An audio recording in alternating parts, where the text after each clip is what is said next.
ધોરણ 8 વિષય computer chapter 4 એનું સ્વાધ્યાય જોઈએ. એમાં પહેલું જોઈએ વિકલ્પ જોઈએ. નીચે આપેલા વિકલ્પોમાંથી યોગ્ય વિકલ્પ પસંદ કરો. એમાં પહેલું જોઈએ MS એક્સેલમાં નવી વર્કબુક બનાવવા માટે કયા કમાન્ડનો ઉપયોગ થાય છે? એ ન્યૂ, બી ઓપન, સી સેવ અને ડી સેવ એસ. સાચો જવાબ આવે છે એ ન્યૂ.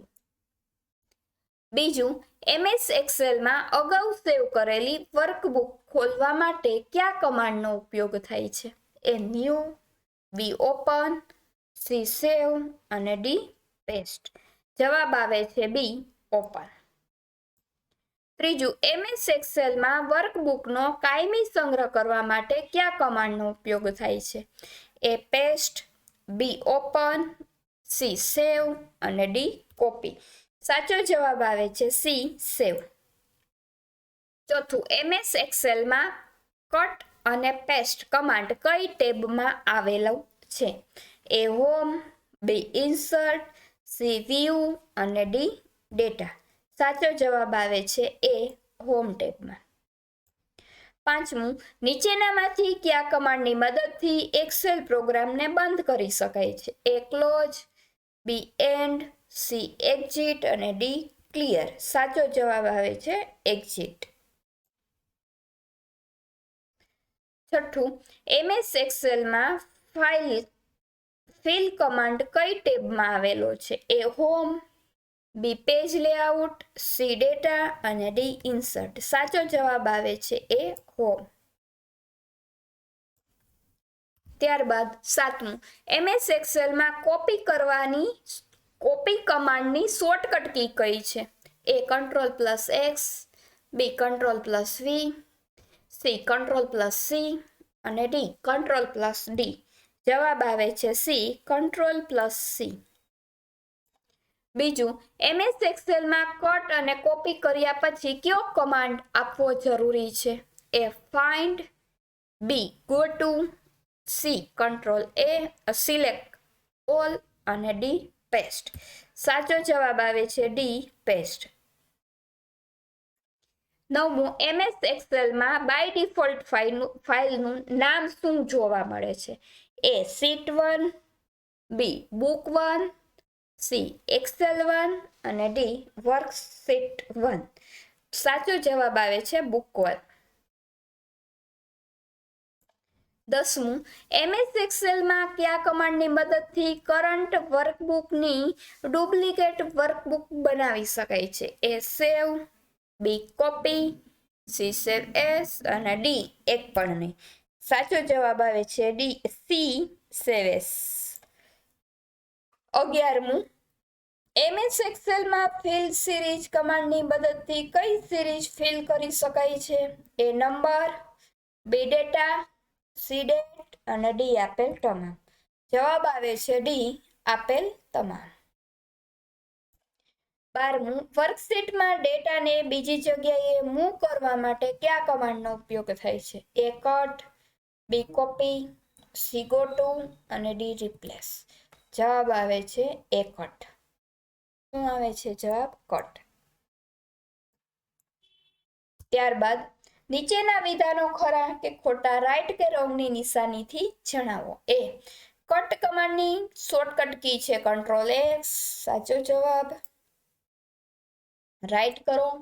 બીજું ફિલ કમાન્ડ ફાઇલ મેનુમાં આવેલો છે. રોંગ થશે, ખોટું થશે. ત્રીજું કટ કે કોપી કરેલ માહિતીને ચોક્કસ જગ્યાએ મૂકવા માટે પેસ્ટ કમાન્ડનો ઉપયોગ થાય છે. સાચી વાત છે. રાઈટ કરો, ખરું કરો. ચોથું મર્જ સેન્ટર કમાન્ડ નંબર ગ્રુપમાં આવેલો છે. જવાબ આવે છે ખોટું. અને પાંચમું હોમ ટેબમાં 6 ગ્રુપ આવેલા છે. જવાબ આવે છે ખોટું. હવે જોઈએ રો હાઇટ. જોડકા જોડો. એમાં પેલું છે રો હાઇટ, તો એની સામે આવે છે 15. કોપીની સામે આવે છે એ Ctrl+C અને પેસ્ટની સામે આવે છે ડી Ctrl+V અને છેલ્લું કોલમ વિથ તો આવે છે 8.43. ત્યારબાદ આગળ જોઈએ નીચેના પ્રશ્નોના 1-2 વાક્યમાં જવાબ આપો. પહેલું જોઈએ સેવ કમાન્ડની શોર્ટકટ કી કઈ છે? જવાબ જોઈએ સેવ કમાન્ડની શોર્ટકટ કી છે Ctrl+S. શું શોર્ટકટ કી છે? Ctrl+S. બીજું જોઈએ ચોક્કસ કોલમ દૂર કરવાના પગલાં લખો. જવાબ આવે છે હોમ ટેબમાં જવાનું, ત્યાંથી સેલ ગ્રુપમાં જવાનું, ત્યાંથી ડિલેટમાં જવાનું અને ત્યાંથી ડિલેટ શીટ કોલમમાં જવાનું. ત્યારબાદ ત્રીજું કોઈ નવી રો ઉમેરવાના પગલાં લખો. તો સૌથી પહેલા હોમ ટેબમાં જવાનું, પછી સેલ ગ્રુપમાં જવાનું, પછી ઇન્સર્ટમાં જવાનું, પછી ઇન્સર્ટ શીટ રો ઉપર ક્લિક કરવાનું. ચોથું રોની ઊંચાઈ બદલવા માટે શું કરશો? તો સૌથી પહેલા હોમ ટેબમાં જવાનું, પછી સેલ ગ્રુપમાં જવાનું, પછી ફોર્મેટ ગ્રુપમાં જવાનું, ત્યારબાદ રોમાં જવાનું અને ત્યારબાદ રો હાઇટ ઉપર ક્લિક કરવાનું. ત્યારબાદ પાંચમું કોલમની પહોળાઈ કેવી રીતે બદલશો? સૌથી પહેલા હોમ ટેબમાં જવાનું, ત્યારબાદ સેલ ગ્રુપમાં જવાનું, ત્યારબાદ ફોર્મેટમાં જવાનું, ત્યારબાદ અહીંયા રો નહીં આવે પણ અહીંયા શું આવશે? કોલમ આવશે.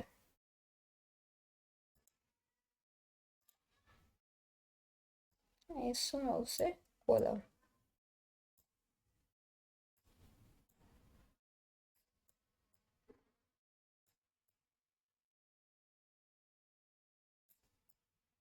અને કોલમ ગ્રુપમાં થઈ અને કોલમ વિથ ઉપર ક્લિક કરી દેવાનું.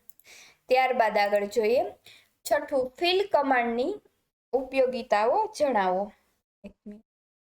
આપણે જે આ છે ને આ ખોટું છે, અહીં કોલમ આવશે.